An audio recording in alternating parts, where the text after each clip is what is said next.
Jadi sebetulnya BI rate yang naik 50, kemudian di tengah minggu juga naik, jadi 3 kali naik itu BI mengkompensasi kebijakan dia yang mengurangi konversi falas. Itu ada kaitannya dengan untuk menguatkan rupiah nggak? Nggak ada. Itu lebih kepada mencegah yang namanya liquidity crash. Katakan saja saya masih bisa beli Pertamax, tapi saya ngedumel. Gile, gue lagi susah begini. Bayar pajak di korupsi. Bayar pajak kayak gini kan gitu. Tapi dia masih mampu, dia ngedumel. Ya nggak? Artinya apa? Negara tidak bisa memberikan persepsi yang namanya harapan. Menurut saya, at all cost BI perlu kita apresiasi. Karena kalau tambah liar, ya tambah sulit mengatasinya. Tapi bahwa yang BI lakukan itu menimbulkan yang namanya ketakutan, kenaikan bunga KPR, bunga segala macam, tidak bisa kita pungkiri.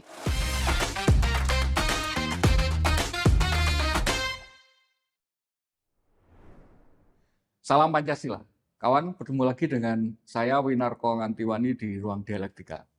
Kali ini kita akan membahas tentang ekonomi. Mungkin tone-nya agak cerah ya pagi ini. Iya. Karena pasar mengalami reversal gitu ya, mengalami perubahan arah dan sudah berjalan mungkin sekitar 3-4 hari ini karena hari perdagangan minggu kemarin. Nah, ini untuk memahaminya, apakah ini sesuatu yang terjadi karena pemerintah memang sudah melakukan langkah-langkah yang sifatnya struktural yang mendasar, atau hanya lagi-lagi hanya efek kosmetik gitu ya, perbaikan sementara hanya kelihatan biar ada perbaikan kinerja ekonomi, tetapi perubahan mendasarnya masih belum. Untuk itu kita mengundang kembali ke Ruang Dialektika salah satu ekonom favoritnya Ruang Dialektika, Bung Yanuar Rizky. Salam Pancasila, Bung. Salam Pancasila, Mas Win. Terima kasih sudah mau datang lagi. Ya, Mas Win. Ya. Ikut cerah juga pagi ini? Biasa aja. Kalau menurut saya, biasa aja ya. Kalau menurut saya ya tetap kita punya tantangannya sendiri. Jadi ini lebih kepada ya angin aja lah gitu. Bukan efeknya teman-teman hari Jumat kemarin mahasiswa sudah pada turun ke jalan ini. Nah, justru kalau kita harus lebih membaca, lebih menyelam ke dalam, mengkaitkan antara situasi pasar dengan apa yang disuarakan teman-teman mahasiswa. Jadi begini Mas Win ya, kalau kita lihat ya, sebetulnya kalau hari ini itu dipicu oleh statement yang mengatakan bahwa dia sama Iran sudah ketemu damai. Ya. Mau diumumkan hari Jumat katanya. Hormuz akan dibuka. Tapi kita juga perlu hati-hati sama, karena ini sering bermain dengan isu. Jadi ini sebetulnya sering yang dikatakan dengan tako itu, tram action, chicken only. Jadi arti kadang-kadang dia membutuhkan isu ini, kadang untuk menurunkan misalnya harga minyak. Tapi nanti hari Jumat dia beda lagi. Iya. Jadi intinya adalah menikmati sekali goreng saham, goreng harga minyak, gitu ya, goreng-goreng segala macam ini. Tapi gini Mas Win yang harus kita cermati ya. Sebetulnya kalau kita lihat ya, ada spekulasi, ini kita bicara pasarnya dulu nih. Ya, jadi pasar ini tanggal 16, tanggal 17, jadi besok, tapi waktu, jadi artinya besok malam waktu kita, 16 sampai 17 Juni itu adalah FOMC meeting. Jadi, apa itu FOMC meeting itu adalah pertemuan yang diselenggarakan oleh Komite Federal Reserve ya untuk membahas tentang suku bunga, Fed rate dan sebagainya. Kalau di kita kayak KKSK gitu. Kalau di kita RDG namanya, Rapat Dewan Gubernur. Rapat Dewan Gubernur. Jadi FOMC itu melibatkan Dewan Gubernur dan melibatkan kalau di kita tuh kepala-kepala wilayah BI. Karena mereka negara federal kan. Kalau saya nggak salah di FOMC itu ada 10 negara bagian gitu. Itu yang punya hak suara gitu ya. Jadi artinya ada chair, ada co-chair, kalau kiri-kiri kan tuh co-chair itu deputi gubernur senior, kemudian nanti ada beberapa anggota board-nya Fed yang nanti ada beberapa New York, Kansas gitu-gitu. Jadi FOMC itu terdiri dari itu. Nah, sebetulnya gini, Mas Win ya. 16-17 ini menjadi era pertama chair the Fed yang namanya Kevin Warsh yang baru, ya. Gantinya siapa? Jerome Powell. Kita ke FOMC 3 bulan sebelumnya, masih ketika Jeremy Powell. Dalam FOMC 3 bulan sebelumnya, yang pernah juga saya utarakan di ruang dialektikanya Mas Win ini, ada 3 forecast tentang harga minyak setelah Juni. Jadi gini, pasar itu sebetulnya menunggu ini menurunkan suku bunganya. Ya, Fed rate itu ya. Fed rate. Kenapa? Karena FOMC yang di Desember, Mas, ya, mengatakan bahwa normalisasi neraca sudah mereka anggap cukup. Apa itu normalisasi neraca? Normalisasi neraca itu sebetulnya melepaskan surat utang pemerintah dan berbagai macam surat utang yang di bailout ketika krisis 2008, dia jual balik ke pasar. Jadi yang tadinya diserap oleh neraca aman itu dinormalisasi neracanya, dilepas lagi. Itulah yang kemudian menjadi sentimen terhadap nilai tukar di semua negara. Karena kan kalau dia jual surat utang pemerintah, Ya, surat-surat utang itu, maka harga turun. Ya. Yield naik. Nah, yield naik ini kan modal ketarik ke sana semua. akan ke sana karena lebih menguntungkan beli treasury yang dijual oleh karena yieldnya naik Ya. dari kerangka suku bunga. Dari pasar-pasar negara berkembang kayak kita pasti akan tertekan gitu. Tertekan. Nah, pasar tuh menunggu kalau misalnya sudah dilakukan normalisasi itu, berarti kan kemungkinan itu akan menurunkan yang namanya Fed rate, suku bunga. Nah, perlu diingat juga, itu menginginkan Fed rate turun. Nah, ini agar kaitannya juga kenapa dengan orang bicara BI rate. Jadi kalau yang namanya rate bank sentral itu ada isu populisme, ada isu politik di situ. Gimana itu maksudnya? Gini, karena kalau yang namanya suku bunga bank sentral, Fed rate, BI rate, itu menjadi suku bunga dasar kredit kalau di kita SPDK. Jadi kalau dia naik, kredit masyarakat akan... Ya, jadi sebetulnya ketika masyarakat itu menyimpan uang di bank, ya, maka acuannya itu adalah suku bunga bank sentral. Jadi yang namanya BI rate, Fed rate itu menjadi acuan biaya modal di perbankan. Cost of fund itu ya. Cost of fund.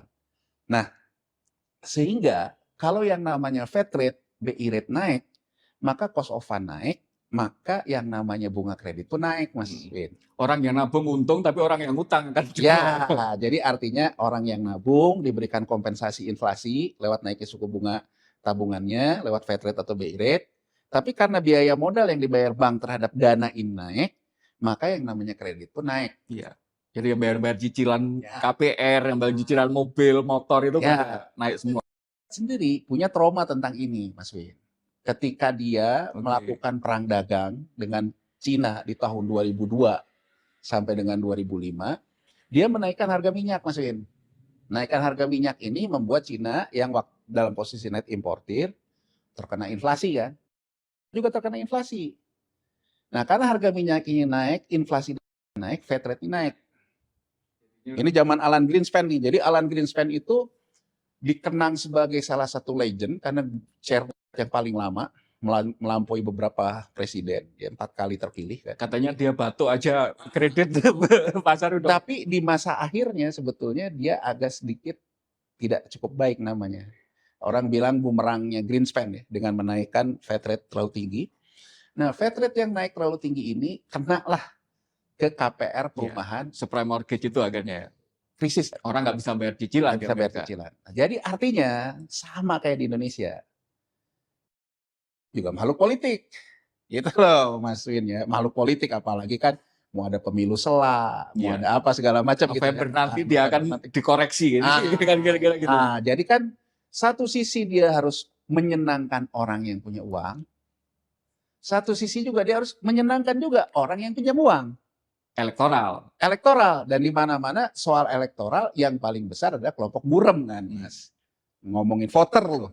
Tapi kalau ngomongin siapa yang bisa menjadi influencer, kelompok pemodal. Tapi voter kelompok buram. Kan politik di mana-mana begitu, Mas. Politik di mana-mana kan kalau Anda ingin memenangkan voter, Anda harus deal dengan kelompok buram. Tapi kalau Anda ingin dapat dukungan pemodal, ya Anda harus entertain kelompok pemodal kan. Dua hal ini. Sehingga itu sejak awal tuh mengatakan turunin yang namanya Fed rate. Jeremy Powell mengatakan nggak bisa turun. Yang berantem kemarin itu. Yang berantem itu karena inflasinya masih tinggi. Nah, anehnya lagi ini kan, dia juga dorong harga minyak. Kalau harga minyak naik kan inflasinya tambah tinggi. Nah, singkat cerita Mas Win, aku ingin menggambarkan apa? Di Desember itu sempat mengatakan ya kita punya ruang untuk menurunkan Fed rate. karena normalisasi sudah berakhir. Iya. Itulah sebetulnya yang menjadi momentum Menteri Keuangan kita mengatakan go to the moon, karena dia melihat ada sinyal Akan turun di sana. akan turun, berarti ekses likuiditas akan masuk lagi. Ya. Yang tadinya diserap oleh normalisasi berakhir, berarti era menyerapnya berakhir, kemudian juga akan ada era penurunan Fed rate. Modal asing pada lari ke Indonesia lagi. Ya, ekses likuiditas, Mas, karena kan tetap aja negara berkembang akan lebih tinggi bunganya kalau negara majunya menurunkan kan. Itu yang diharap-harapin waktu itu ya? Itu makanya pede banget. Ternyata nggak turun-turun. Ternyata nggak turun-turun. Kenapa nggak turun-turun, Mas? Ternyata ada, ya inilah, tahu-tahu dia memicu perang di Iran ini.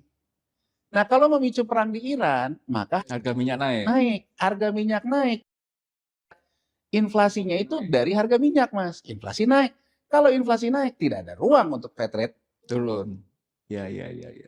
gitu loh, Mas. Tidak ada ruang untuk Fed rate turun. Jadi nggak jadi deh modal asing ke sini gitu. Iya. Sementara menekan ini dari sisi politik. Kurang lebih gini loh. Udah kan nggak usah ngelihat kayak gitu. Pokoknya turun-turunin aja. Tapi kan Fed rate kan dia punya mandat, Mas. Ukurannya kan harus ada. Benar-benar independen juga di sana Independen. ya. Nggak bisa ditekan sama presiden. Nah, dicalonkanlah orang yang namanya Kevin Warsh.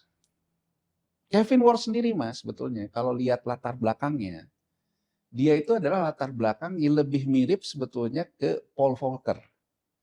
Jadi Paul Volcker itu orang yang digantikan oleh Alan Greenspan. Jadi lebih mirip ke model Paul Volcker yang modelnya itu adalah banking system. Gimana itu singkatnya? Singkatnya, Paul Volcker itu ketika 80 dia naikin tuh yang namanya Fed rate tinggi kan. Sampai tinggi banget, ya kan? Nah, tinggi banget, kemudian dia mengatur yang namanya kredit dan sebagainya itu lewat perbankan, tidak lewat sistem non-bank. Kalau era-era sekarang kan pakai non-bank, Mas.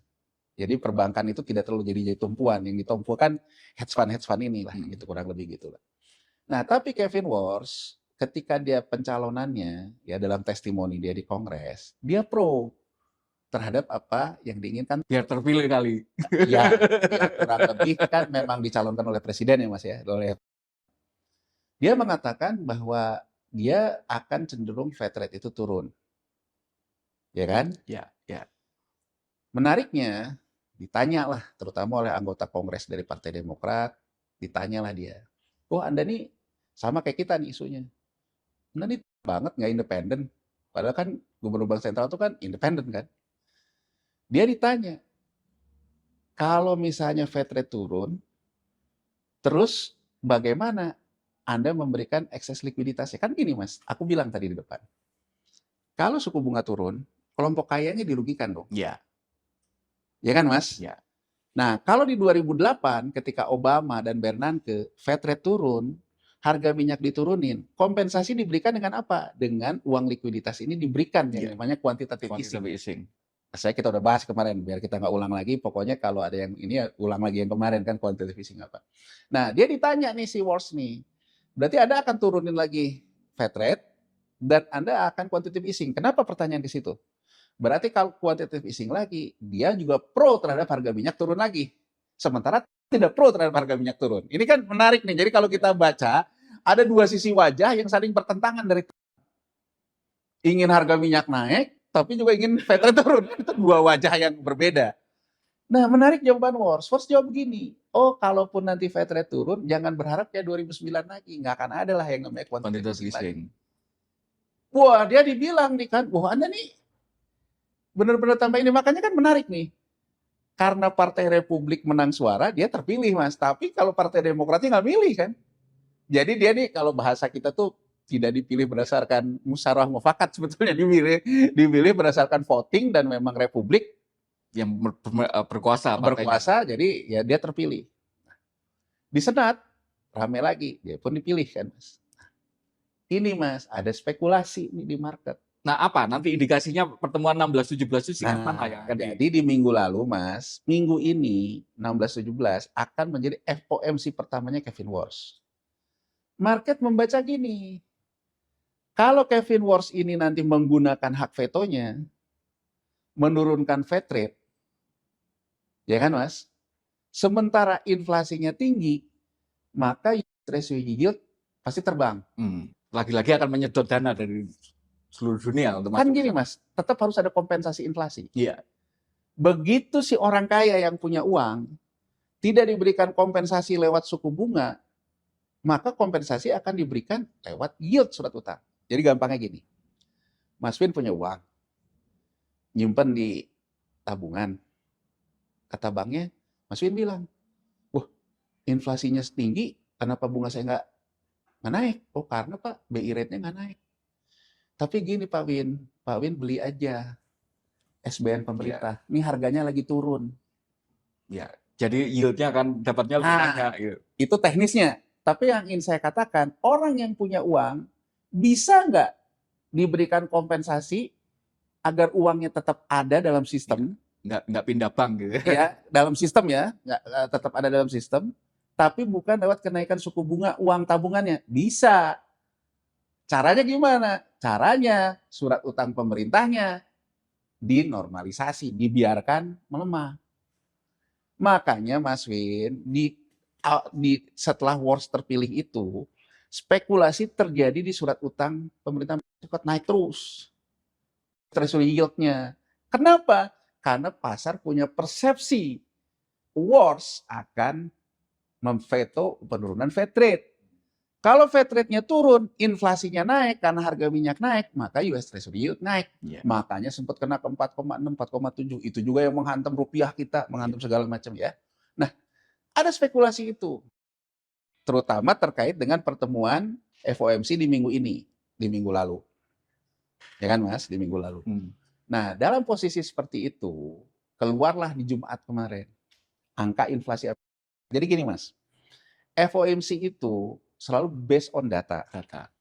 Yang paling utama inflasi tadi ya. Inflasinya berapa, payroll-nya berapa yang di sektor pertanian, payroll non sektor pertanian berapa, penyerapan lapangan kerja berapa, mereka kan ada yang seasonal itu Mas, PHK seberapa, itu akan keluar sebelum FOMC. Ya. Yang itu ya dipakai data dasar untuk keputusan untuk mereka. Keputusan FOMC. Apa yang terjadi di Jumat kemarin? Data inflasinya keluar, naik Mas, 4,41. Ya. Gitu loh Mas, 4,41. 4,41 naik ini makanya US Treasury-nya naik, emas jatuh. Baik di Asia maupun di Eropa kemarin jatuh Mas, sampai menyentuh ke 4.000. Ya kan? Kenapa emas jatuh? Karena menjustifikasi kalau yield nanti naik sampai ke 4,6, lebih menarik untuk naruh di Treasury. Di US Treasury yield, berarti kan emas juga harus membutuhkan yield baru kan? Saham juga mulai koreksi di mana-mana. Dolar indeksnya juga mulai terkoreksi karena pindah ke yield kan, ya kan Mas? Jadi ada dorongan sebetulnya juga rupiah itu bisa menguat karena dolar indeksnya pun melemah walaupun dari 100 ke 99 turun dikit, ya Mas ya? Ya. Ada dorongan untuk itu. Tapi 2 minggu sebelumnya kita pernah punya peristiwa yang sama. Dolar indeks ini menurun, tapi kita tetap melemah. Sementara mata uang negara lain ikut volatility, dolar indeks melemah. Makanya kita secara relatif ke negara-negara tetangga paling lemah ya. Paling lemah. Jadi kita gini, 2 minggu sebelumnya, pola ini juga terjadi di hari Jumat. Harga minyak turun, treasury yield-nya juga naik gitu ya. Kemudian ini dolar indeks turun, ya kan? Kita tetap lemah kan. Nah, makanya BI kemudian melihat at all cost, karena angkanya udah di atas 18.000. Nah Mas Win, sebetulnya mana yang menyebabkan rupiah itu menguat di minggu lalu? Nah itu kan yang jadi pertanyaan, apakah gara-gara memang murni dinamika internal apa eksternal, atau memang intervensi BI itu sudah cukup efektif untuk kemudian membalikkan itu? Ya, pandangan saya satu, ya, BI menaikkan 50 basis poin tidak diresponkan oleh pasar, rupiahnya tetap lemah. Pandangan saya Mas, ya, BI rate naik itu sudah terlambat untuk menterapi yang namanya dolar rupiah. Jadi gini Mas, sebetulnya BI rate itu berfungsi untuk orang yang punya tabungan di rupiah. Ekspektasi inflasi di depannya itu sudah dibayar duluan oleh BI. Sehingga begitu besok itu rupiah itu melemah terhadap dolar, BI itu sudah yang dipakai acuan. Udah pakai acuan. Tapi ini kan berbeda Mas. Dolarnya sudah menguat duluan, BI rate-nya nggak naik dari kemarin. terjadi perpindahan terutama dari Januari sampai April, nasabah memegang rupiah pindah ke dolar walaupun perbankan dalam negeri. Iya. Jadi pasar itu sudah pesimis duluan ya bahwa 4 bulan lagi itu nanti BI berada di belakang kurvanya pasar. Terutama BI pun di belakang kurvanya orang non pasar. Orang non pasar tuh gini loh Mas. Mas Vin sama saya. Anggap aja kita berdua ini masih punya uang rupiah. Mas Vin di Januari terus ngelihat, waduh, kayaknya rupiah saya nggak ada nilainya ya. pindah aja ke dolar. Semudah saya mengklik kan dari aplikasi mobile banking saya. Masih bisa 100.000 dolar. Saya pindahin. Datanya jelas kok. Terjadi peningkatan DPK falas. Jadi ada efek FOMO gitu ya. FOMO. Artinya Mas, BI sebetulnya bukan hanya di belakang kurva pelaku pasar loh. BI pun berada di belakang kurva masyarakat kita yang kelompok ikut-ikutan. Jadi kurang lebihnya gini Mas, biar gampang nih. Mas Win pasar, saya BI. Mas yang ini masyarakat biasa. Saya sebagai BI, saya harus meyakinkan masyarakat biasa itu ikut saya. Itulah ketahanan saya. Dan itulah harusnya ketika menaikkan BPS itu jadi efektif. Tapi karena saya tidak memberikan ekspektasi dan malah yang digiring oleh Mas Win yang benar, dolarnya menguat, yang di tengah ini ikut Mas Win. Ikut-ikutan ini tambah besar. Tambah ditakut-takutin dengan pembatasan nilai tukar itu kan. Itu kan orang semakin takut lagi. Takut lagi. Ngapain kok dibatasi kalau nggak ada masalah apa-apa kan? Gitu. Yang terjadi apa? Sekarang kita lihat dari sisi bankirnya Mas Win. Begitu nasabahnya rame-rame pindah ke falas, maka sebetulnya cost of fund saya, meskipun suku bunga dasar kredit beracuan kepada BI rate-nya tidak naik, tapi cost of fund saya itu naik.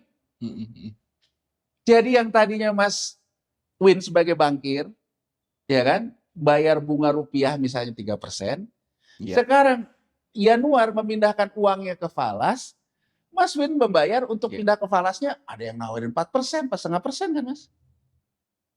Terjadilah perang suku bunga kan Mas, di perbankannya. Nah, BI kan artinya harus mengakomodir ini, agar bank itu bisa merayu nasabahnya untuk tetap tahan di rupiah. Menguntungkan untuk tetap pegangan rupiah kan? Pegang rupiah, naikinlah BI rate ini Mas. Kenapa? Mengkompensasi karena BI melarang, mengurangi orang memindahkan ke falas kan Mas. Gini Pak Mas Win, tadinya 100.000, ke 50.000, ke 25.000. Sekarang saya masih punya rupiah. Yang akan terjadi, karena saya pindahin ke falas di mobile banking udah nggak bisa, yang akan terjadi, saya keluarin uang saya dari bank. Beli emasnya Antam misalnya. Buat bank, persoalannya jadi persoalan liquidity. Yang tadinya cuma persoalan cost of fund, tapi uangnya masih di dia. Tapi kalau uangnya ditarik karena nggak bisa dikonversikan di dia, crowding out kan Mas? Nah, BI itu menaikkan BI rate sebetulnya kebutuhan untuk menahan itu ya.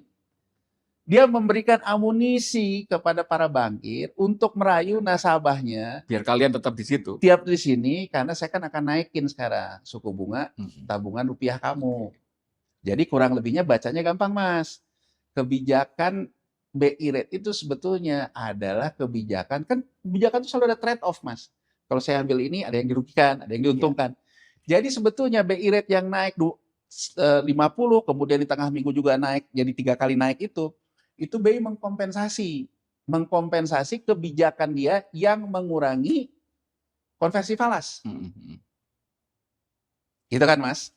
Jadi kebutuhannya di situ. Itu ada kaitannya dengan untuk menguatkan rupiah nggak? Nggak ada. Itu lebih kepada mencegah yang namanya liquidity crash di perbankan. Gitu loh, setidaknya dia memberikan amunisi ke bank. Kamu boleh naikin bunga rupiah. Nggak ada nasabah itu tiba-tiba bareng kepingin semuanya dikeluarkan dari rupiah, pindah falas gitu, nggak ada gitu. Nggak, kan kalau pindah falasnya masih di banknya kan nggak masalah. Masalah, duitnya masih di situ. Karena dibatasi tadi kan. Karena dibatasin kan nggak bisa kan. Kalau dibatasin nggak bisa, dia bisa ambil duitnya kan. Ambil duitnya, misalnya beli emasnya Antam, di luar lagi. Walaupun BI, walaupun perbankan kita ada rekening emas segala macam kan Mas. Ya kan? Tapi kan yang bisa terjadi adalah apa? Orang ngambil uangnya dari bank, Keluar kan? Bank kan ada masalah di situ, Hmm, Mas. hmm, hmm. Investasi di situ. Ada lagi Bang, satu yang kemudian dinamika yang kemudian juga menarik perhatian publik. Ada kampanye sel Indonesia di Singapura yang kemudian dibalas dengan kemudian sel Singapura gitu dan buy Indonesia gitu. Apakah itu juga ada pengaruhnya di situ? Oke, jadi gini, kita lihat yang minggu lalu nih ya. Minggu lalu itu pertama kita lihat dulu ya, rupiah tadi. Cuman kan BI akan hilang muka, Mas Win. Kalau dia sudah 3 kali menaikkan BI rate, pengaruhnya terhadap rupiah tidak ada. Nah, sebetulnya rupiah di minggu lalu, kalau BI tidak melakukan intervensi di pasar spot, rupiah itu udah ada di 18.300-an. Ya kan? Ya, terakhir tertinggi itu kalau nggak salah 18.200 Sekian lah. sekian gitu. Jadi BI itu sebetulnya melakukan intervensi 2 kali. Baik di pasar Indonesia maupun di pasar New York. 2 kali dilakukan intervensi. Nah, kemudian yang jadi pertanyaan, BI mendorong sampai ke bawah 18.000. Berarti kan volume falas yang dia pakai besar. Ya. Nah, ini pandangan saya, analisa saya. Saya kemudian membaca, kenapa Pak Peri ini selalu ngomong tentang yuan, dedolarisasi. Mungkin di tempatnya Mas Win juga saya bilang bahwa statement dia ketika mengatakan dedolarisasi ke yuan itu blunder gitu kan. Karena seolah-olah mengarahkan ke persoalan dedolarisasi. Tapi karena sering diulang-ulang, saya jadi bertanya, kenapa ya dia kok selalu ngomongin yuan? Kenapa? Ada perspektif. Akhirnya saya ngelihat gitu, oh ternyata itu sejak eranya perang dagangnya si Trump ini, ya, dia selalu melemahkan dolar terhadap yuan, Mas. Di saat dolar indeks lagi merebut hegemoninya terhadap semua mata uang, menguat, dolar indeksnya naik. Kalau sama yuan dia akan melemahkan dolar terhadap, kenapa bisa begitu, Mas? Biar lebih kompetitif kan? Ya, biar lebih kompetitif. Tapi kenapa bisa ada perbedaan 2 kamar gini? Karena yuan sendiri modelnya bukan devisa bebas. Dia itu modelnya adalah devisa kontrol. Nggak dibidding tiap saat kayak pasar. Ya, kan kalau rupiah kan devisa bebas ya kan. Kalau dia kan devisa kontrol. Jadi devisa kontrol itu kan dipegging, ditetapkan oleh bank sentralnya. Berapa oleh bank sentral Cina. Itu kayak zaman rupiah, zaman Orde Baru dulu. Ya, dipegging, dia devisa kontrol. Nah, si ini sebetulnya dia menekan agar Cina itu justru menguatkan yuan terhadap dolarnya. Ketambah Cina sendiri punya kepentingan, Mas, karena dia lagi mengatasi persoalan kredit macet sektor properti dia di tahun 2021. Iya, yang ambruk itu. Ambruk. Jadi Cina itu, Mas, dia lagi membutuhkan likuiditas di dalam kontrol devisanya, dan juga suku bunga di dalam yang perlu diturunin. Nah, singkat cerita, Mas, selama 1 tahun ini sebetulnya yuan itu dalam posisi menguat terhadap dolar. Dolarnya melemahkan diri terhadap yuan. Nah, di sini saya membaca, oh, saya kemudian cobalah bersimulasi. Kalau saya jual yuan saya dapat dolar lebih banyak kan, Mas? Iya, karena lebih kuat tadi. Lebih kuat. Dolar inilah yang kemudian saya pakai untuk mengintervensi rupiah. Cadangan devisa sebagai amunisinya kita. Ya. Gitu. Karena Pak BI juga mengatakan kita mengaktifkan swap. Nah, itu kata kunci yang saya dengerin, swap. Apalagi itu. Jadi kan swap itu kan diganti apa ditukar, Kan gitu, ditukar.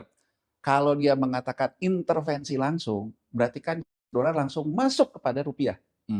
Tapi kalau dia mengatakan kita mengaktifkan swap, berarti sebetulnya ada trading 2 mata uang nih. Beli yuan dulu, baru beli. Saya ingin menjelaskan di mana dasar asumsi saya kenapa saya punya hitungan itu. Karena saya melihat, kan kalau analis kan lihat juga yang diomongin, Mas. Kan, oh saya lihat dia swap. Kalau swap sama apa ya? Kan saya lihat kan. Swap ya ini, bukan swap loh ya. Nanti takutnya audien dia. SWA. Ya, SWAP, swap. Ya, di swap. Swap dengan apa? Oh saya ketemu nih. Saya menduga, oh di swap sama yuan. Makanya dia selalu mengatakan tentang penguatan yuan di perbankan kan. Kurang lebih kan dia mengarahkan ke sana, Mas. Ya kan? Jadi kalau kita lihat di situ, Mas, BI sebetulnya melepas yuannya. dapat dolar, dolar ini dipakai untuk mengintervensi rupiah. Makanya kan timbul pertanyaan, Mas, kok BI labanya tambah naik? Kan DPR juga naik begitu kan? Ya kan, Mas? Iya, iya, iya. Karena kan gini, misalnya saja, Mas, sekarang rupiahnya sudah di 18.200. Saya punya cadangan falas yang saya beli zaman dulu, harganya 15.000. Maka kalau 15.000 itu saya pakai untuk mengguyur 18.200 ke 18.000, saya jual 18.000, saya masih untung 3.000, Mas. Laba dia. Jadi artinya bahwa intervensi pasar dia itu menghasilkan laba, tapi cadangan devisa berkurang. Gitu loh, Mas. Cadangan devisa berkurang, laba bertambah. Ya kan? Jadi kan kalau kita mau fair itu kan sebetulnya BI betul. Labanya naik tapi cadangan devisanya berkurang. Iya.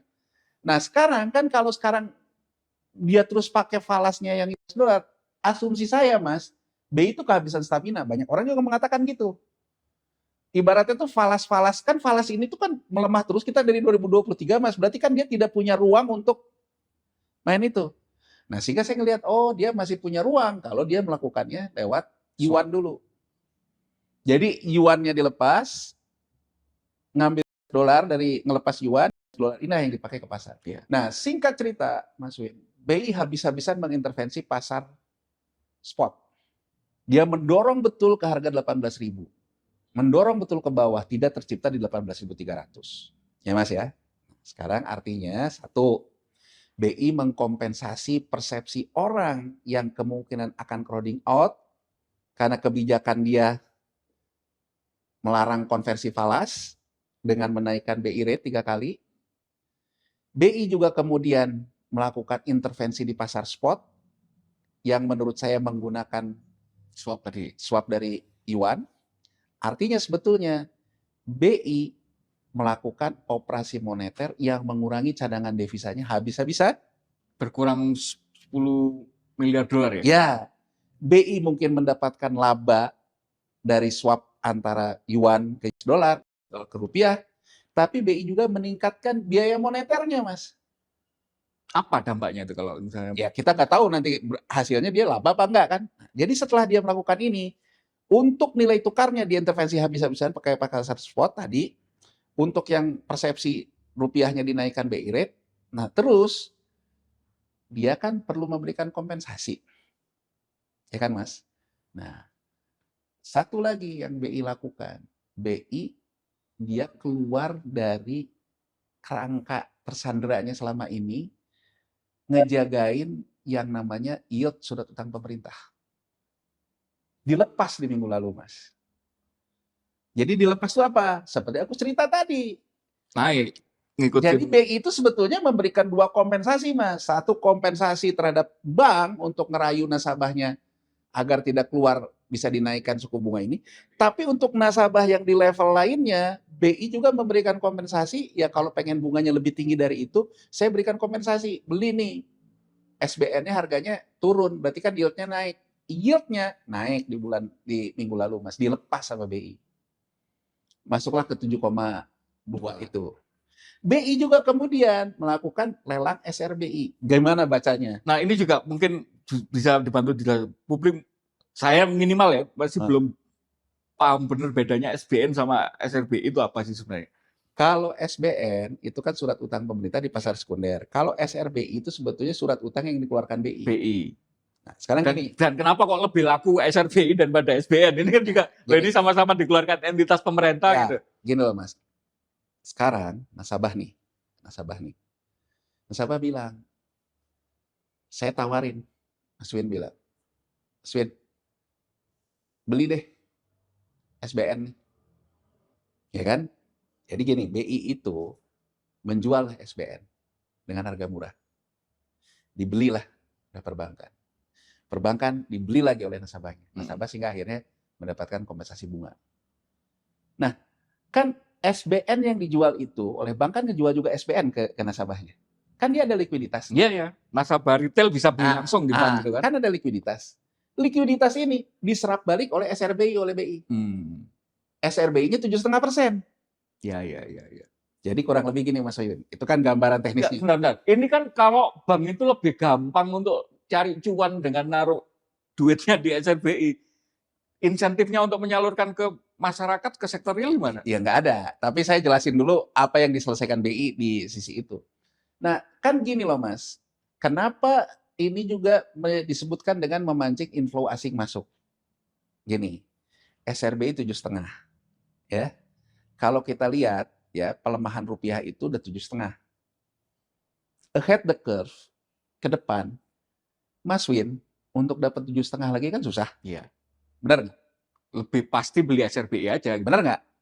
Dengan kata lain, Mas Win sekarang merealisasikan keuntungan falas 7,5% dan Mas Win kemudian taruh di satu instrumen yang pasti juga akan dapat 7,5%. Oke. Makanya itu asing jadi tertarik masuk gitu. Nah, di titik ini, karena Mas Win juga nanyain soal sektorial, soal masyarakat segala macam, saya ingin menjawab dengan mengambil kata-kata yang dikatakan oleh Jeremy Powell di testimoni dia di Kongres tahun 2019, Mas Win. Jeremy Powell tuh ditanya, jadi Anda ini pro penurunan Fed rate atau pro kenaikan Fed rate? Jawaban dia menarik, Mas. Karena kan gini, kalau naikin Fed rate, yang kena sektor real. Ya kan? Ya, tapi yang punya uang dapat benefit. Kalau Fed rate-nya diturunin, yang punya uang keluar. Sektor realnya, masyarakatnya senang. Jawaban Jeremy Powell menarik dan ingin saya katakan di sini. Dia bilang gini, Fed rate turun yang diuntungkan orang kaya, Fed rate naik yang diuntungkan orang kaya. Persoalan sektorial harus kita cari jawabannya. Tapi dalam jangka pendek, kita harus menyelesaikan masalah jangka pendek. Sambil kita mencari jawaban, kenapa terlepas persoalan sektorial kita dengan sektor keuangan kita. Itu jawaban Jeremy Powell.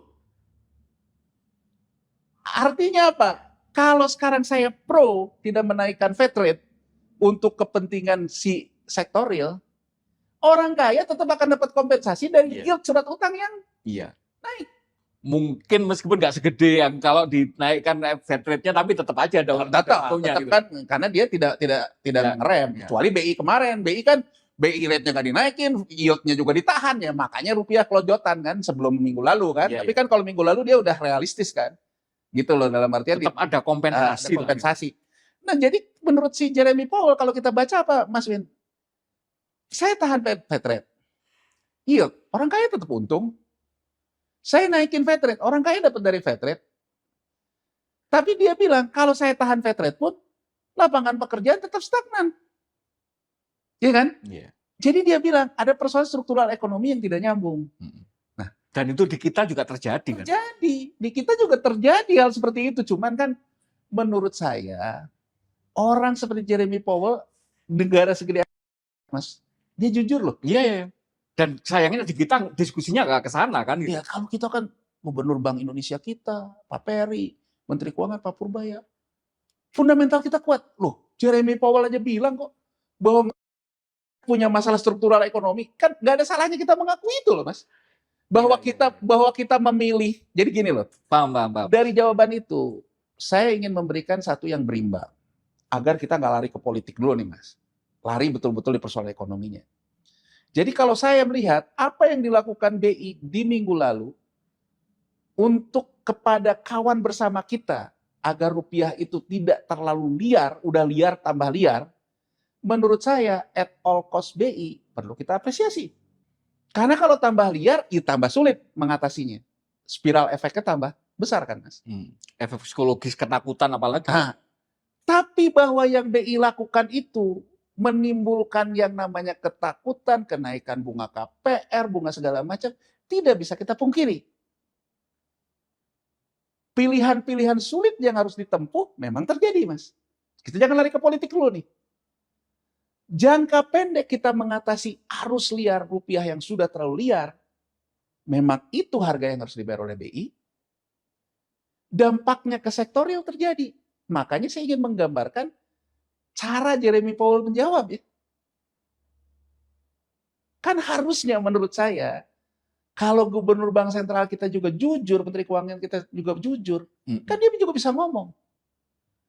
Kalau sekarang saya juga tahan BI rate, bahkan saya turunin. Toh sektorial juga nggak akan naik. Sektorial juga nggak akan naik, tapi rupiah kita tambah liar. Kenapa sekarang Anda tidak mendukung saya mengatasi dulu arus liarnya, Sambil kita mencari jawaban sektor real kita kenapa. Kenapa kok nggak kongruen dengan insentif dari moneter tadi kan? Betul. Nah, sekarang saya tiba satu pertanyaan. Kalau ini kita clear dulu nih, dua sisi mata uang kita lihat. Tapi kalau Mas Win nanya pendapat saya, Mas Win, ya, kalau saya cenderung tidak akan menaikkan BI rate. Saya cenderung dilepas saja itu yang namanya surat utang. Yield itu. Nanti beban bunganya tambah gila-gilaan dong bayarnya. Kan itu pasar sekunder, Mas. Oke. Yield itu kan kuponnya yang dibayarkan pemerintah tetap, Mas. Kan gini loh, Mas. Iya. Ya kan? Ya, Jadi paham. sebetulnya ya APBN tidak ada pengaruhnya. Akan ada pengaruhnya kalau pemerintah menerbitkan surat utang baru, Mas. Ya. Kalau pemerintah menerbitkan surat utang baru di lelang itu ukurannya yield yang terbaru, yang berlaku sekarang. Artinya, Mas, menurut saya, kalau saya pro sektorial dan juga saya bukan pro sektorial ya, terutama ke masyarakat buram kita yang terkait dengan kredit KPR dan sebagainya lah. Dan saya juga pro untuk mengatasi arus liar. Kalau saya memilih apa? Saya tidak mengotak-ngatik BI rate. Saya biarkan surat utang ini melemah. Saya dorong kompensasi orang yang punya uang untuk dapatnya dari Iya. Paham. Tapi kemudian pasti pemerintah protes ke saya kan? Saya membiayai defisitnya gimana? Kalau nih Mas, nih hitungan saya nih kalau dilepas tanpa menaikkan BI rate ya Mas, BI rate ditahan, mungkin yield ini akan seperti ketika kita tahun 2016. Itu di angka 9,4% Mas. Yieldnya di 2016. Anggap aja kemarin kita lepasin ke 9,4. BI rate kita tahan. Artinya tidak ada alasan buat bank menaikkan suku bunga KPR, suku bunga segala macam kan? Iya. Yang tetap. Yang punya uang digeser untuk membeli ini. Siapa yang jadi korban? Pemerintah. Gak populer. Bukan nggak populer, Mas. Pemerintah masuk ke pasar surat utang. Nggak bisa, Mas, nawarin bunga 6-7% itu nggak bisa. Karena yieldnya udah 9,4. Nah, kalau kita pro terhadap dua hal ini, mengatasi persoalan jangka pendek persoalan arus liar rupiah, jangan juga membebankan masyarakat yang punya utang KPR segala macam. Pemerintah harusnya mengerem untuk tidak masuk ke pasar surat utang dalam jangka waktu pendek ini. Gak kebutuhan untuk bayar utangnya gimana kalau Nah itu kan Mas, makanya di sini Mas menjadi masuk akal ketika orang mengatakan pemerintah untuk moratorium MBG, KDMP. Oke. Jadi biar tekanan kita untuk belanja itu gak terlalu gede kan gitu. Tekanan kita untuk masuk ke pasar surat utang Mas Win. Iya. Jadi artinya kita biarkan yield ini sampai ke 9,4, BI rate itu tetap, pemerintah nggak masuk ke pasar surat utang. Nggak membuat surat utang baru. Nggak membuat surat utang baru. Berarti kan sebetulnya bunga itu bunga yield, bukan bunga kupon kan Mas. Akan jadi bunga kupon kalau saya menerbitkan surat utang. Nah jadi kalau Mas Win tanya ke saya, kalau saya pilihannya agar tidak kena ke masyarakat yang namanya kredit KPR, kredit segala macam, jangan naikin BI rate-nya. BI rate-nya dipatok. Biarin tapi aja. Yield-nya dibebaskan. Tetapi untuk menekan kebutuhan daily yang katanya kita sekarang itu sudah kekurangan likuiditas itu, ya belanja-belanjanya di stop kan gitu kan? Ya, makanya di situ Mas yang bisa memberikan jawaban. Masalahnya itu ada di pemerintah. Ya. Kan gini loh, Menteri Keuangan Purbaya selalu bilang, saya tuh heran, kok selalu dikaitkan dengan persoalan fiskal pemerintah? Ya iya, kalau pemerintahnya yang menahan diri Mas, kan ada jawaban kita. Ya kan? Jawaban kita apa? Oh, tengah volatilitas yang tinggi ini, biarin deh yieldnya naik deh, kompensasi orang punya duit ke situ deh. Iya. Agar yang punya KPR segala macam nggak naik suku bunganya. Tapi pemerintah korbannya, ya udah deh saya nggak usah masuk pasar surat utang. Saya nggak usah masuk surat utang gimana? Ya udah, saya tekan belanjanya. Kan gitu Mas. Begitu pemerintahnya egois, saya nggak mau tahu, ini program saya, harus terus jalan. Kebutuhan duit akan tetap gede, mau nggak mau bikin surat utang baru kan gitu. Sekarang saya tanya, sebetulnya egoisme pemerintah dalam hal belanja ini yang kemudian membunuh masyarakat kan?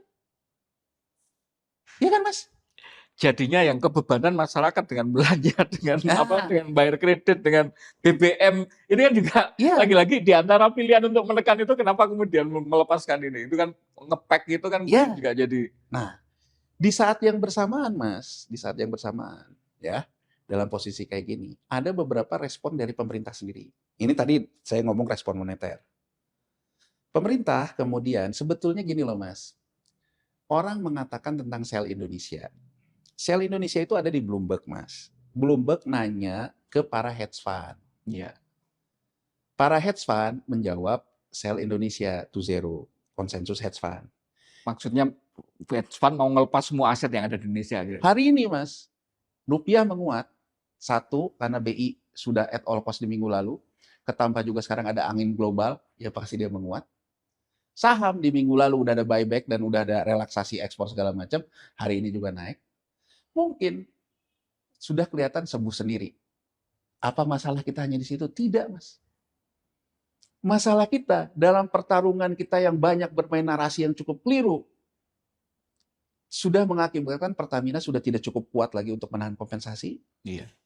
Harga Pertamax naik, jelas itu menimpa kelas menengah yang lagi kesulitan, terkena penopongan upah. PLN itu Bung juga. Sekarang pemadaman bergilir di mana-mana Nah, katanya. itu kan keterbukaan kita tentang PLN. PLN sendiri terkait dengan IPP, terkait dengan batu bara. Mohon maaf nih, kita juga perlu kritis. Kemarin misalnya pertemuan Pak JK dengan Presiden Prabowo menyepakati tentang investasi kelistrikan. IPP kan? Ya nggak? Sementara PLN sendiri kan kalau kita lihat oversupply. Tapi dia kena rejim TOP, take or pay. Apapun yang dihasilkan oleh listrik swasta harus dibeli oleh PLN. PLN-nya boncos. Sementara pemerintah nggak mau naikin tarif listrik. Karena kalau naikin tarif listrik nggak populer. Akhirnya dampaknya apa? Pemadaman bergilir kan mungkin kan gitu kan kalau kita lihat. Jadi kalau menurut saya Mas, jangan sampai sebetulnya antar orang kaya lagi cari rebutan balung, kita dibawa-bawa seolah-olah itu urusan kita. Apa? Ke gajah bertarung ya apa? Pelanduk mati di tengah-tengah. Itu kan ada pepatah gitu kan. Nah, sampai di titik ini saya ingin mengatakan resiko Indonesia bukan Indonesia 98 saat ini. Indonesia 2026 seperti Korea Selatan 97. Korea Selatan 97 apa, Mas? Antar elitnya, oligarkinya saling gigit. Antar cebol, lebol. Cebol, saling gigit bawa atas nama rakyat semua. Sampai akhirnya PHK tidak terkendali, asuransi jaminan sosialnya tidak bisa membayar asuransi PHK, marahlah kelompok kelas menengahnya. Nah, ini mitigasinya ini gimana kalau Indonesia sekarang? Kan sudah terjadi. Nilai tukar mungkin sudah sedikit menguat rupiah kita, tetapi kan dampak yang kemarin itu kan ya minyak goreng, tepung terigu itu kan belanja di masyarakat sudah meningkat semua. BI rate naik, otomatis nanti cicilannya orang-orang yang punya utang itu pada yang kena floating itu pada naik signifikan semua. BBM yang Pertalite memang masih ditahan, tetapi hari ini problemnya Pertalite-nya juga sudah langka kan gitu kan. Nah ini kan kemudian real sudah terjadi gitu loh Bung, yang dampaknya berantem gajah. Mitigasinya apa kira-kira untuk kelas menengah atau masyarakat kebanyakan ini? Nah, untuk menjawab pertanyaan Mas Win, izinkan saya dengan bahasa yang sedikit ngeri, tapi harus kita ungkapkan. Monggo. Satu Mas Win, yang harus kita lihat fenomena makan tabungan. Mantap. Ya. Fenomena makan tabungan ini sudah merambat ke kelompok menengah ke atas. Ya kan? Karena pengurangan upah, stagnan tadi kan pasti makan tabungan. Kelompok di bawahnya sudah kena PHK. Nggak bisa lagi makan tabungan, makan utang. Maut. Angkanya makan utang pun naik tajam. Pinjol itu udah naik 4 kali lipat transaksinya. NPL-nya naik 2 kali lipat. Artinya ketidakmampuan membayar. Saya ingin mengingatkan nih pemerintah, hati-hati loh. Anda melihat bahwa yang namanya belanja masih naik. Kalau belanja masih naik tidak ditopang oleh upah, oleh makan tabungan, Anda akan berhadapan dengan kelompok kelas menengah ke atas yang kerjanya masih bisa konsumsi tapi ngedumel. Katakan saja saya masih bisa beli Pertamax, tapi saya ngedumel. Gile, gue lagi susah begini. Bayar pajak di korupsi. Bayar pajak kayak gini kan gitu. Tapi dia masih mampu, dia ngedumel. Ya nggak? Artinya apa? negara tidak bisa memberikan persepsi yang namanya harapan. Iya.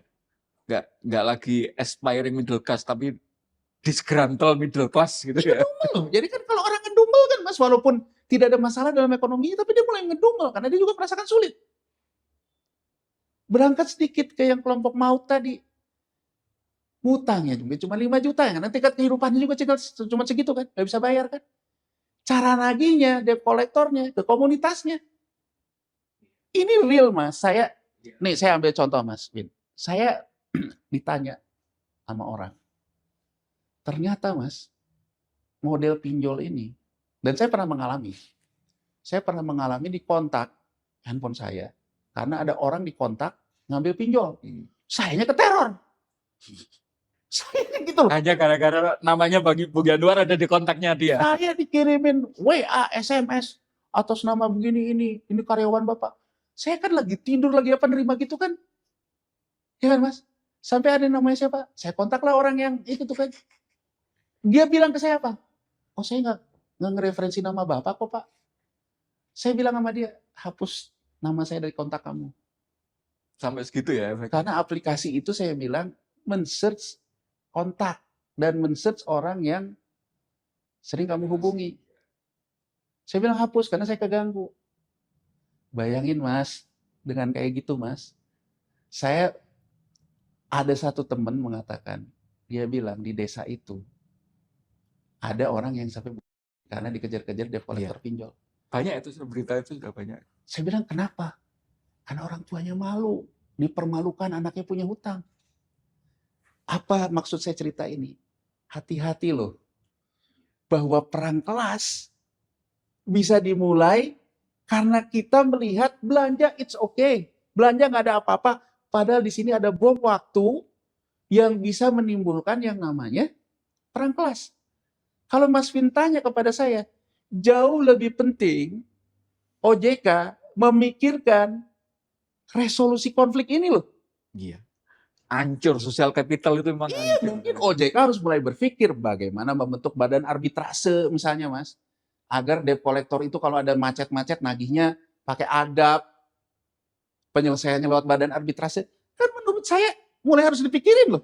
Saya pernah baca artikel itu gini, salah satu yang paling rusak itu nanti dari ketika pinjol ini nggak teratasi dengan baik, itu satu generasi itu akan mempunyai persepsi yang sangat negatif terhadap yang namanya credit rating.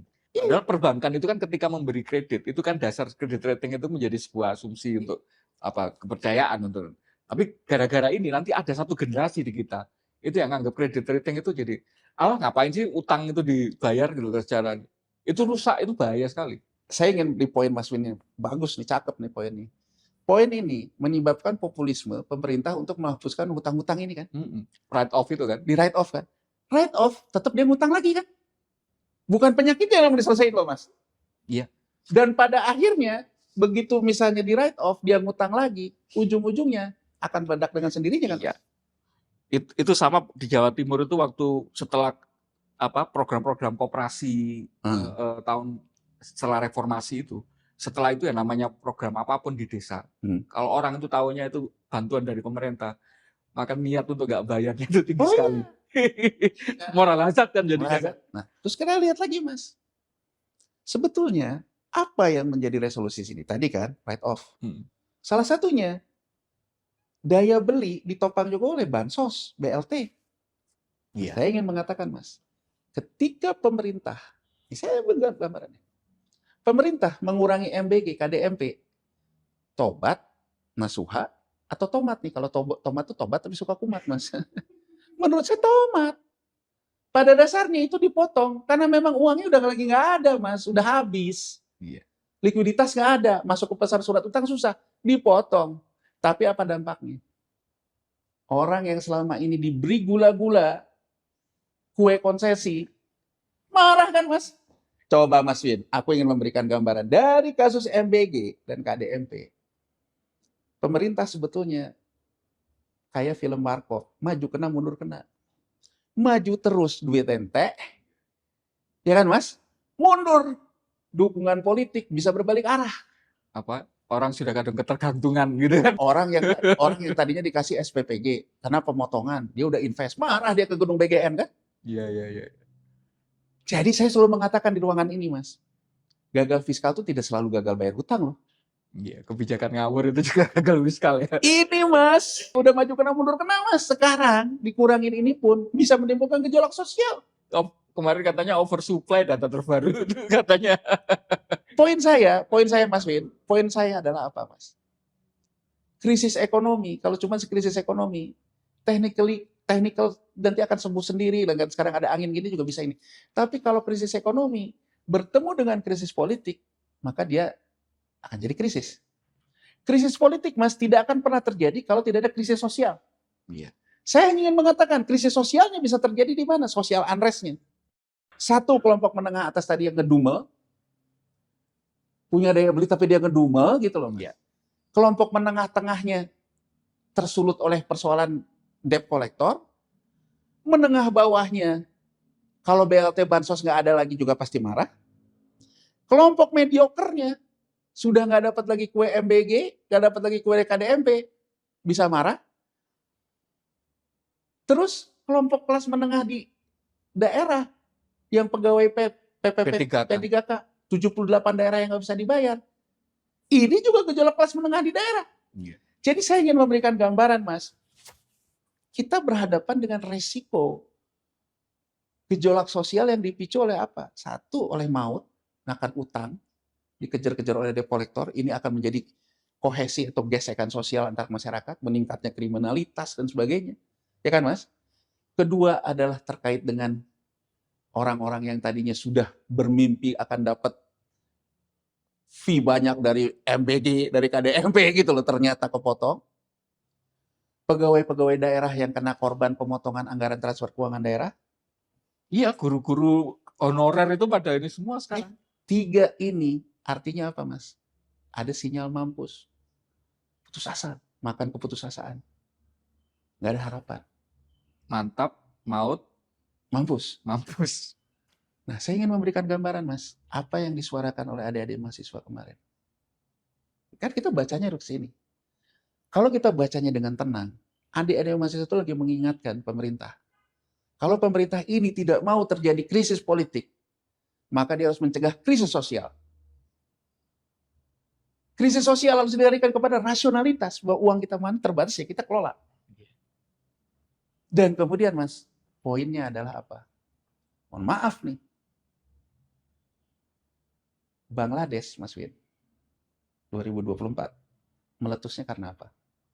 Meletusnya itu karena ada dibuka lowongan kerja ASN. Karena anaknya pahlawan itu kan. Hanya anak veteran. Marah. Saya ingin mengatakan ke DPR, dengan kemarin undang-undang kepolisian disahkan, dan salah satu butirnya adalah polisi boleh tanpa terbatas ke jabatan eksekutif dan korporasi. Tanpa mengundurkan diri. Tanpa mengundurkan diri. Dan realitanya, Mas, coba kalau kita buka medsos sekarang, yang diumumkan Danantara di BUMN, isinya udah TNI, Polri. Iya. Mas, yang aku bilang ngedumel tadi, Mas. Guyonan terbarunya itu kemarin gini, sekolah bisnis terbaik itu sekarang ternyata bukan Prasetya Mulia, apa BINUS gitu. Oh iya. Tapi ternyata lulusan Magelang katanya gitu. Mas, saya ingin menggambarkan gini loh, Mas. Di tengah orang itu kan bergerak karena harapan, Mas. Kelompok tengah atas, dia harapan hidup lebih baik. Ya tentu kan kalau level dia, ya mungkin jadi direktur, jadi apa kan, Mas. Harapan dia putus, Mas. Karena di level itu disabu bersih. Iya. Nggak ada meritokrasi soalnya. Nggak ada meritokrasi. Putus asa nggak dia? Putus asa. Walaupun ekonominya nggak apa-apa. Kelompok pencari kerja baru, dia bilang, saya cari kerja susah ya. Nggak ada ordal, nggak ada. Tapi kalau orang yang ada ordalnya cepet, hati-hati loh, Mas. Dan saya melihat ini percis kayak Korea Selatan tahun 97. Jadi Korea Selatan 97 itu, Mas, persoalannya kayak gini gitu loh. Persoalannya itu elitnya saling rebutan, kelas menengahnya gelisah.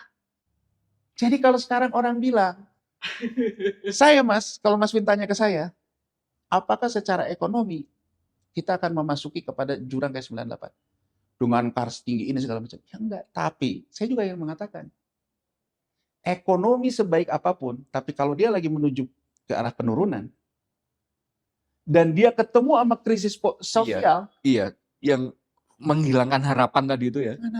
Jadi jawaban saya simpel, Mas. Pemerintah ini, kalau dia sudah tidak bisa menyampaikan pesan tentang harapan, Diam. soal waktu, Mas. Dan kalau harapan itu dinarasikan dengan cuman perang, sel Indonesia, sel Singapura. Menurut saya, Mas, kita tidak hidup dengan perang narasi. Kita hidup dengan realita. Dan mohon maaf gitu, Presiden berkali-kali mengatakan bahwa saya keluar negeri itu urusan negara. Tidak ada yang bisa kita bantah, Mas. Tapi dalam situasi seperti ini, saya mengatakan kepada Pak Presiden, bahwa Anda berada di tengah kegelisahan orang banyak. Jauh lebih penting dibandingkan Anda memprioritaskan kemana-mana. Jadi menurut saya, akan lebih baik kalau Presiden sendiri sebetulnya, kan gini loh Mas, menunjukkan bahwa dia dapat sense of crisis yang dirasakan rakyat kan. Ya sense of crisis, Mas. Nah, sense of crisis. Bayangin Mas, Perdana Menteri India, Modi, ya. India tuh sekarang Mas, inflasi tertinggi di dunia. Inflasinya tinggi di India. Makanya sebetulnya kenapa Perdana Menteri Singapura mengatakan kita akan menghadapi stagflasi. Ada dua alasan Mas. Ekonomi Cina melambat. India inflasi tinggi. Jadi dua negara yang menjadi kutub di Asia ini sebetulnya lagi parah, lagi repot nih Mas. Cina ekonomi melambat, India inflasi tinggi. Jadi Asia ini sebetulnya memang lagi menghadapi resiko kayak 98 lagi. Tapi coba lihat Mas, Perdana Menteri Modi itu bilangnya gini, hentikan masyarakat beli emas. Kan emas safe haven Mas. Jadi di India itu Mas, kalau di kita kan pindahin ke dolar. Coba, saya tanya ke Mas Win, pernah nggak pemerintah kita mengatakan bahwa hentikan beli dolar, hentikan tukar ke dolar? Dia masih kayak semacam, ya tadi, lagi-lagi denial karena ngomong kita fundamentalnya baik-baik saja, yang nggak beres itu dari Singapura, yang nggak beres itu. Ini Mas mengatakan, Perdana Menteri India, hentikan beli emas. Karena kalau kamu beli emas, uang itu keluar dari sistem perbankan, sementara uang di sistem perbankan itu memutar perekonomian. Artinya menunjukkan sense of crisis kan? Perdana Menteri Singapura mengatakan, hati-hati hidup hemat. Karena kita mungkin akan stagflasi. Ya, karena itu saya ke Filipina naik pesawat ekonomi gitu kan. Jadi maksud saya Mas, nyambung gitu loh, monoman dengan yang dilakukan nyambung gitu. Nyambung. Kalau sekarang coba Mas, orang lagi sulit. Terus pemerintah bilang, kita banyak duit. Ya minta dong duitnya. Kan gitu loh Mas. Jadi saya ingin mengatakan Mas, persoalan ke sektorial kembali lagi. Sektorial kita punya persoalan struktural. Iya. Hari ini bisa kita sembuhkan, tidak bisa. Jawaban atas pertanyaan Mas Vin tadi, saya mungkin mengutip apa yang dikatakan Jeremy Powell. Mari kita selesaikan dulu persoalan jangka pendek kita. Sambil kita mencari jawaban persoalan jangka panjang kita. Karena kenapa saya menekankan ini di akhir? Saya itu khawatir dengan pembalikan nilai tukar rupiah menguat, IHSG meningkat. Itu kemudian pemerintah merasa sudah toh selesai masalah kan, beres kan, nggak ada apa. Antar oligarkinya selesai Mas, buktinya oligarkinya kan udah hebat. Padahal ternyata ya masyarakat struktural masih. Kalau kita lihat dari bacaan saya tadi kan antar oligarkinya udah win-win. Terima kasih banyak, saya sudah melewati waktunya panjang sekali. Tetapi kenapa saya agak ini, karena di ujung tadi ya yang paling penting memitigasi untuk publik gitu Pak. Memang sepanjang perubahan-perubahan struktural itu belum ada ya. Dan saya Mas sekali lagi saya ingin menekankan, nggak usah memainkan instrumen BI rate, biarkan yield surat utang kita yang mengkompensasi. Jangan bikin surat utang baru dengan rate yang sekarang. Jadi solusinya apa? Ya nggak berhutang. Jadi BI rate sebisa mungkin tidak membebani masyarakat. Masyarakat kecil yang mengambil kredit gitu loh. Terus orang yang punya uang dikompensasi dengan yield yang naik. Karena yield naik ya pemerintah nggak berhutang dulu. Gitu aja. Dalam jangka pendek. Tapi biar nggak berhutang ya belanjanya. Belanjanya mau nggak mau. Nggak mau gitu. Bung Yanuar, terima kasih banyak. Seperti biasanya sangat mencerahkan. Tapi saya berharap kita masih ada kesempatan untuk ngecek ini lagi karena kemudian takutnya perbaikan ini hanya sekedar salep gitu ya ketika Ya, sebenarnya dan kita perlu memantau situasi emosional masyarakat yang dalam demo itu adalah situasi emosional. iya, dan mudah-mudahan ya didengarkan bahwa cost ini kemudian kalau tidak diadres, ketemu ekonomi, ketemu krisis politik, ketemu krisis sosial, Ya krisis. Terima kasih, kita ketemu di ruang dialektika berikutnya. Salam Pancasila, Bung. Terima kasih. Thank you.